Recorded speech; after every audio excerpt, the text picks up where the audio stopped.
This video has been classified as MA. It is not suitable for people under 15 years.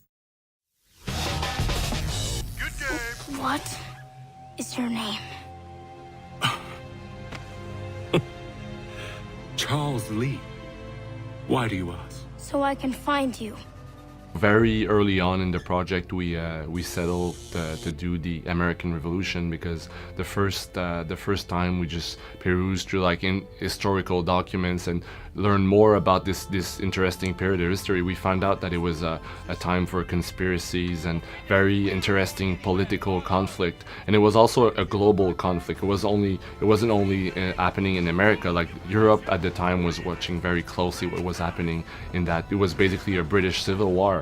If you think about it. So we feel that it's a very, very interesting and important period of history that would suit very well for an Assassin's Creed game, because it's all about conflict for freedom, basically, which reflects the core values of what the Assassin Order is all about. So very early on, we agreed to do the American Revolution and try to say a bit that what was happening behind the scenes in a certain way, like how George Washington was feeling before briefing his troop in a super decisive battle, for example. And we felt that we had all the information to tell interesting stories about that period. I know that the people wish to be free, and that men like Washington fight to make it so. Please, the man is weak. He stumbles and stammers through each engagement, making it all up as he goes along.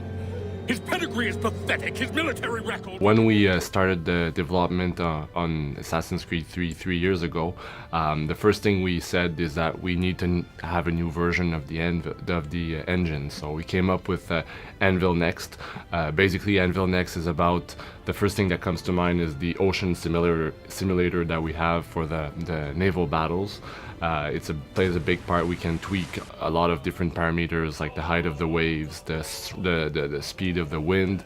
We can basically switch from a very calm sea with a sunset, transitioning to a raging storm at sea with super high waves. We also have epic battlefields, so now we can have more than 2,000 NPCs on screen, so we can really depict the battles as they happen at the time. So that's pretty interesting. We also rewrite the whole artificial intelligence of the enemies, so they're stronger, more aggressive. So the new combat system as well is pretty interesting. So basically we have a bunch of different features that we have to make the whole Assassin's Creed 3 experience. When we think about massive battlefields and we introduce an assassin in that, we don't want the assassin to charge directly 2,000 soldiers in front of him, so there has to be some sort of a stealth gameplay. So basically the way we've built the battlefields is it's more like a threat to Connor, so he has to dodge those advancing soldiers and the cannons firing to get to his target. So it might be the general behind enemy lines. So basically as a player you have to read the battlefield and try to fight some weaknesses just that you can exploit and basically dodge the advancing soldiers. So it's all about stealth and being intelligent and not charging the enemy in its face.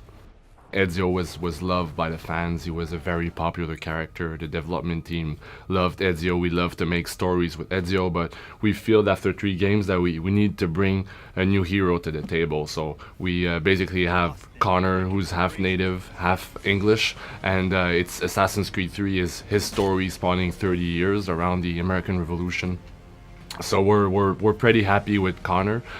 Basically what we wanted this time around is to have a hero's defender of the people. He has justice ideals, basically. When you just take a few steps back and you think about Altair, he was a warrior monk. He was driven by duty. Ezio was the charming Italian gentleman, but he was driven by a desire of vengeance in a way. Like the Templars killed his parents and he seeks revenge.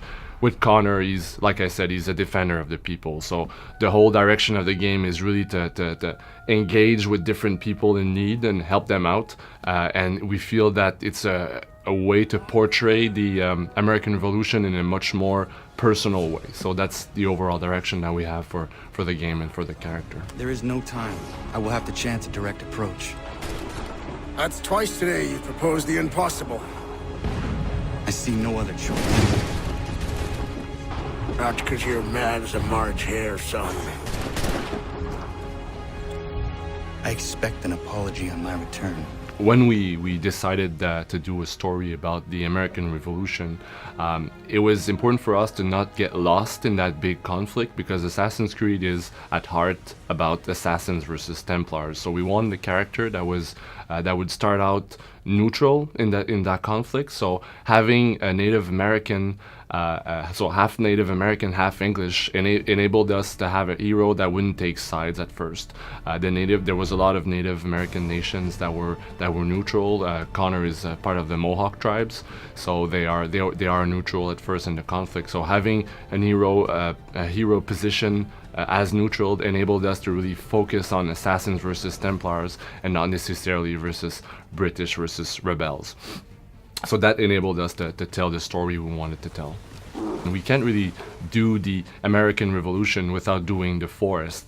And we wanted to have, if we were to have forest in the game, we wanted to have like a full 3D environment, so with climbable trees and climbable rocks. So that's one of the first things that we prototyped when we started to work on the game. We said we need to have like tree running, basically. So we experimented with different sizes of trees, different shapes, and we came out with the code that we have today. So when you're gonna play the game and be in the forest, you're gonna see the same sort of code that you have inside the cities. So for example, in the past games, people are pretty used to like the white sheets over some boxes to say, well, you can start free running from here. So as you play in the forest, you'll start to see the same sort of codes, but in a more natural environment. So the white sheets are replaced by rocks or like falling down trees. You will see some broken branches that you can grab onto. So this sorts of code, this sorts of relationship with the player was super important for us if we wanted to do the forest. Another big part of it, when you think about the fantasy of the Americas, is obviously the weather.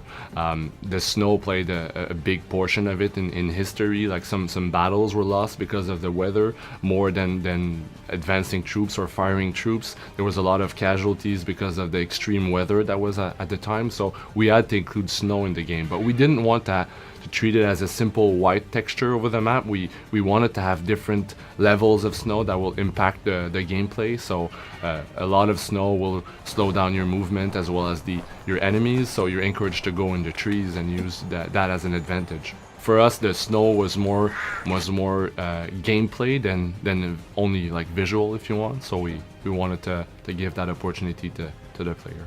We do the best we can with what we've got. It is not enough. It never is.